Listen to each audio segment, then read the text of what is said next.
Hey guys, this is part two of America's Influence on the World of the Justice for All podcast. This is Randall.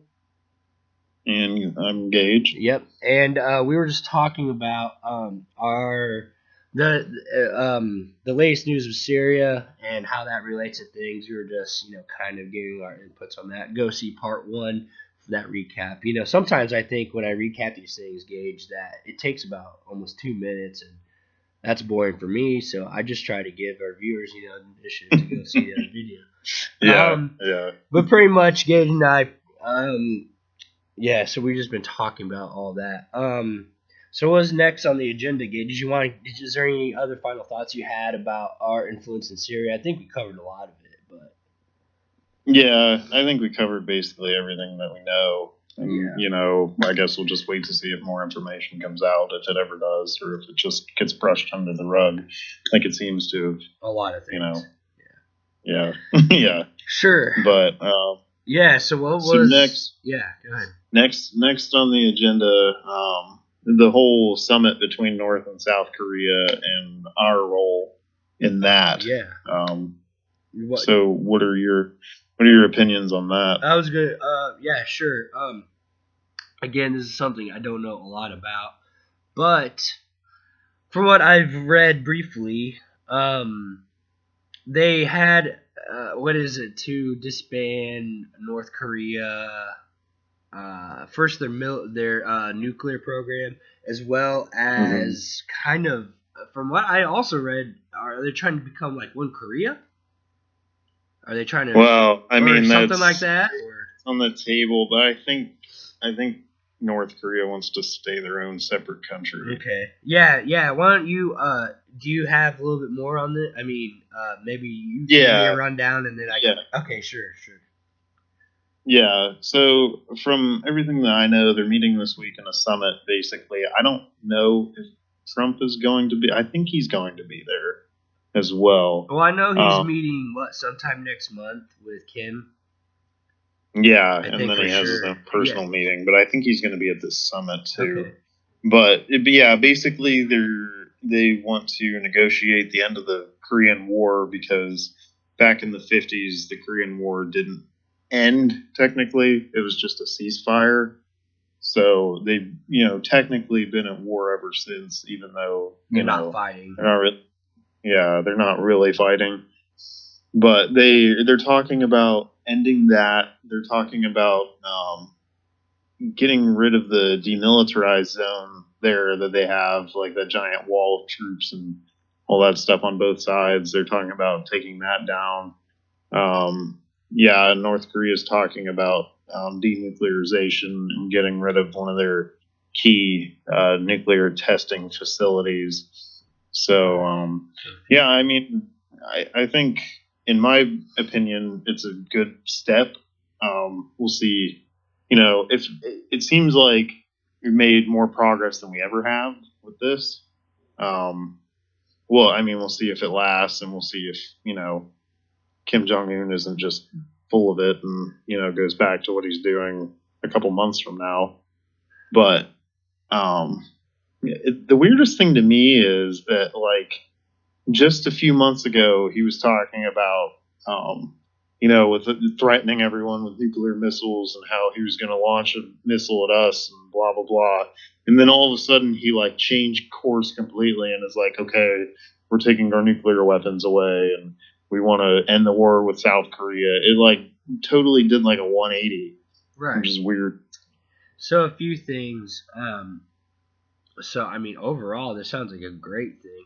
It'll be. Can you imagine? I know the leftists might not see this, but the win it would be for the Trump administration if this saw its way through. This, either way you put it, this is a big diplomatic win for the president. Okay, as far as our presence, South Korea is an ally, and I think it is. I think for the most part they want us to be there to kind of keep them in check, right? I mean, overall, I would say I don't think there's any hindrance for the most part, And that's an example I was going to say, how we were just saying about in Syria, our presence might not be the best, but here this is more like what I'm talking about. This is just keeping a wild man at bay to help our allies, and then it has great American interest to do that as well, and it seems to be something that's wanted. So I'm for these kind of things. Now going on to the actual itinerary of the summit, I think the denuclearization and all this stuff of North Korea would be a great thing as well, as I mentioned before. However, we've also seen before.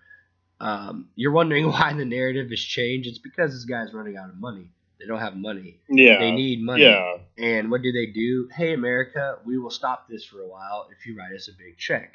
We've seen this a lot. Again, history repeats itself. So if it's something like that, I wouldn't put all your eggs in that basket that this is going to be the end of it, if that's the case. However, I think we should see, again, kind of just play this out. Initially, right now, this is a good thing, it sounds like. And if it's not giving them money to do something like that, I think if it's just something that they're going to do, that's all great and dandy, and that's even more of a win for Trump. But I wouldn't even call it a win if it's just write us a check for more money to do and things that interest us, and then we'll quit, shooting missiles. I don't think that's a good thing for either side. I definitely don't think it's good for us because I'm not. I don't think that's a good way to spend American money. I think an appropriate thing would be, kind of. I liked his initial approach, kind of like, all right, keep doing what you're doing and see what happens. I think that's more of an effective approach with this guy because, again, this is a guy who's very smart. He's crazy, but again, he's not suicidal. So if you keep him at bay, militially, or at least militarily, I think it's going to be more effective than just giving him money, which would be a temporary solution, and one that is not effective as we've seen in the past. Now moving on, the other issue, the ending of the war. That's fantastic news. I think doing that, I think that's a great step in the right direction. I think it shows that, I don't know how much we are influencing that, but it shows that diplomacy can be reached to an extent for Kim. I don't think he's completely lost cause. Again, I think he's a very smart, intelligent man. Now, intelligent, doesn't always mean sane, right? So I think so this is a great move for him. I think it's a great move for his people. It seems like he's taking more, at least right now, he's wanting to take a more humane approach to things, and he's trying. I think he's even come out and said that he's trying to provide more for his people. And if this is a genuine thing, I'm all for it, and I want to give him the benefit of the doubt. But he is crazy, and his past doesn't say that. Not the crazy, but his past doesn't say that he's a genuine human being. Do you know what I mean? Yeah. So if that's the case, if it's true that he's just looking for greater relations from a diplomatic standpoint and a greater uplifting of his people, these are all great things. Between the denuclearization for the common good of everybody. For now, I'm not saying every country has the right to defend themselves, but to make empty and ample threats at other nations, that's not okay, and that's where people have the problem. And I think you're right as far as the point as we got to get the bombs out of the crazies. But if all these things can be achieved first, then maybe we can talk about other things. But I think so far, in the foreground, these are all good things. Now, is this going to be a continuation of greatness, or just like a smokescreen? We will see. That's kind of where I stand. As far as our presence, I think, like I said, it's good that we're helping out one ally. It's also good that it seems like we're making headway with this guy. I also do find it bizarre too. No, I actually addressed that. We said he was running out of money. That's why he's changed his narrative, because he's all bombing it. He's all bomb, go happy little rocket man. And now he's like, President Trump, let's reach a diplomatic thing. So we'll see how this all plays out. Initially, right now, I'd say it's a good thing. on all fronts. Yeah, and I would agree with that. I think the main reason that he's changing tune is because we finally have a president in there that's not willing to play his games. Every time they threaten to bomb someone, we give them a bunch of money, which is what happens. I mean, it's either us or China or Russia or whoever. And and it was done by Obama, it was done by Bush, all of them. But Trump, since he's come into office, he's played hardball with them and basically cut off everything, put in place all those sanctions and, made sure that, their natural resources were cut off, basically. So it got to the point where he was, running out of options, is what I think. But I think those as far as everything, I think those are all good moves. I didn't mean to interrupt you, but I just wanted to say, like, all those things that you just mentioned, I think are also key players into what is going on right now.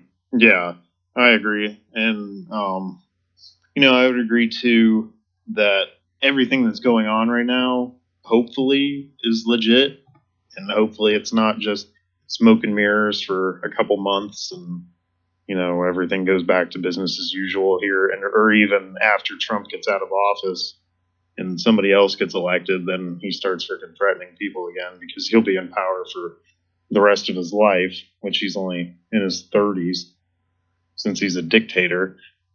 But yeah, I mean, we'll just have to see where it goes. I think we've made more progress than we ever have before with North Korea. I think it's good that Trump and Kim are going to meet and sit down and talk about things because, and maybe they can reach some sort of, agreement or whatever else. But only time will tell. We'll just have to wait to see. I agree. And I think whether people want to believe it or not, I think Trump is great at negotiations. I think he really is genuinely, I think he cares.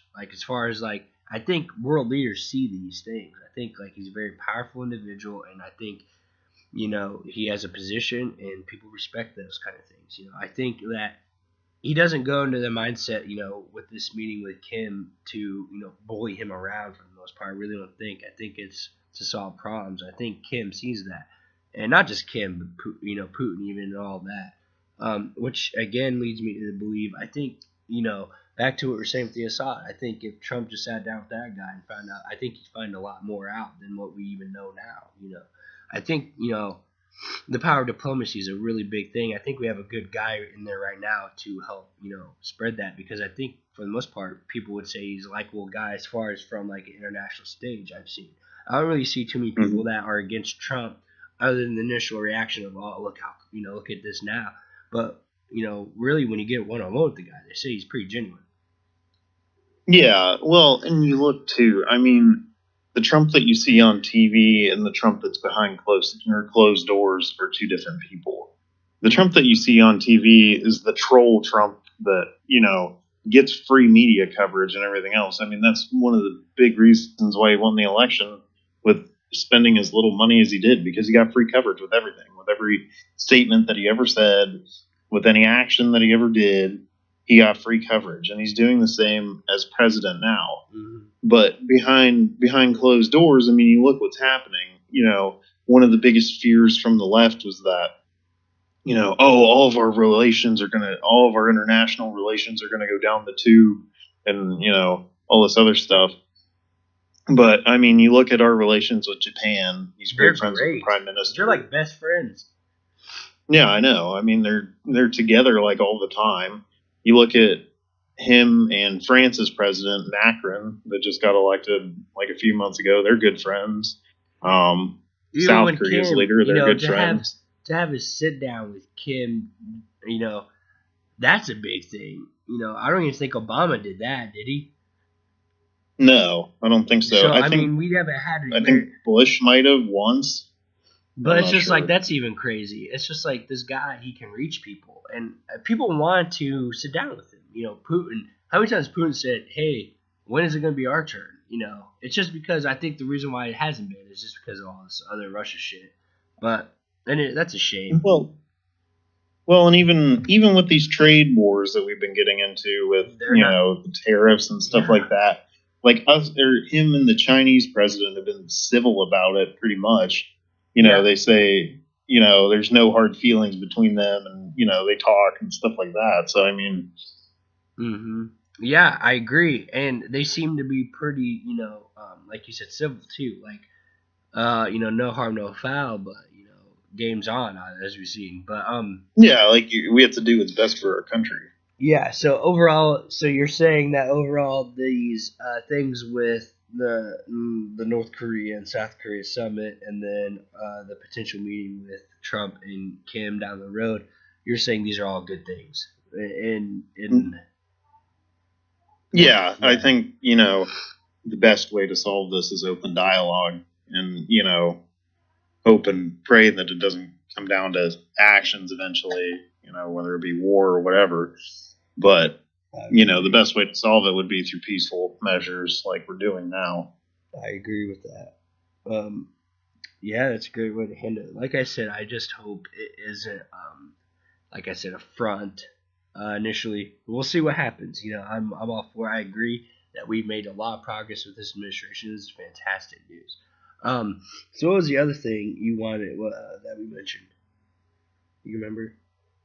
As far as topics go? Yeah. Because did you have any final thoughts on this? Not really. Yeah, I think I've covered everything that I wanted to get across. Yeah, me too. We can talk about like our trade relations with China a little bit if you want, or sure. We can touch on them. Well, yeah. I thought we said there's one more. Or was it that? Okay. I might just be tripping. I think those are the main two. You're right. Yeah. So go ahead. Yeah, sure. Let's talk about trade relations. Well, everyone knows that Trump put the tariffs on steel and aluminum with China, and a lot of other countries around the world, I believe. And China is not happy about it, and they put a tariff on like soybeans and stuff like that from us. As far as that goes, I think honestly, if we do end up getting into a massive trade war with China, we would end up winning in the end because we import a lot more of their stuff than they import from us. I also believe that we are more self-sufficient than them. Like I think we could provide just for us better than they can provide just for them. Yeah, and we buy like almost 3/4 of it. Like we're their biggest buyer, and if they get into it with us, their economy is pretty much dependent on us buying stuff from them, and they're not going to be able to put on this whole facade for too long because their economy is going to start suffering if we stop buying stuff from them. And I think Trump's main reason for putting the tariffs on steel and aluminum, if they get this infrastructure bill passed, which I hope they do, then they can start using, steel and aluminum made here, which would, drastically increase the amount of jobs here again. And, the amount of jobs that you could get out of high school again, where you wouldn't need to go to college, you wouldn't need to go to tech school. And, they're good paying jobs. And I think he's definitely keeping his promises to Pennsylvania and Michigan and Wisconsin with these trade, with trying to renegotiate these trade deals and trying to bring jobs back. I went back to Pennsylvania a couple weeks ago, and a lot of things are booming again. Natural gas is booming. Coal is starting to come back. Especially in, West Virginia as well. Mm-hmm. These industries are starting to come back after being dead for how long now? Several years. Well, and even when I went to Indiana, I didn't see a lot of like those kind of things. When I saw those, like a lot of construction happening, I saw a lot of new business arising and things like that. So I think even here in Oregon, we have Amazon coming. There's just a lot of, it seems, a lot of places, like whether it's growth in industries or new things being born. I think it's just all these good things happening. I've been seeing as far as that front. I agree with you. Now a few things. I'm for the trade war right now. I agree with the points that you were mentioning, and I think it is going to hurt them more. The fact too, initially, like, here's the thing, people. We were in the trade war before Trump made these tariffs because they're just undercutting the thing. The red flag is when we lowered our taxes, they put theirs to zero. This is how meaningful this is to them, because if they lose these things, like you said, it's going to really dwindle their economy, and we're a lot of the reason why the economy there is so great anyway. They're able to undercut their currency to get ahead in the competition. That's just not okay. And I agree with Trump on that. I think it needs to be fair. If you want to be fair, you can be fair. If you can, if you already have the fact that you're doing those things, those are just sneaky things anyway, and I think it's not good. And we saw jobs go away, and we're getting more people. Here's the thing, man. We get a lot of people now. Immigration, like, we're at like over 1 million people, I think, in immigration, illegal and legal, and we're still very competitive for jobs, and jobs are leaving. So that math isn't adding up. People, we just can't afford to do that. If you want to have your cake and eat it too, either, okay, we can have these people, and now here's some jobs, or we can't just take all these people in and still not have jobs and keep losing on the economic front. It's got to be one or the other. We can lose jobs, and we could have this thing with China, sure, but we're going to have to get rid of these illegal people because they're competing with jobs, Americans, that they don't even have. They don't have the opportunity to. So there's just a few things on that front. But it is the end of part 2, Gage. I know you want to rebuttal. I apologize.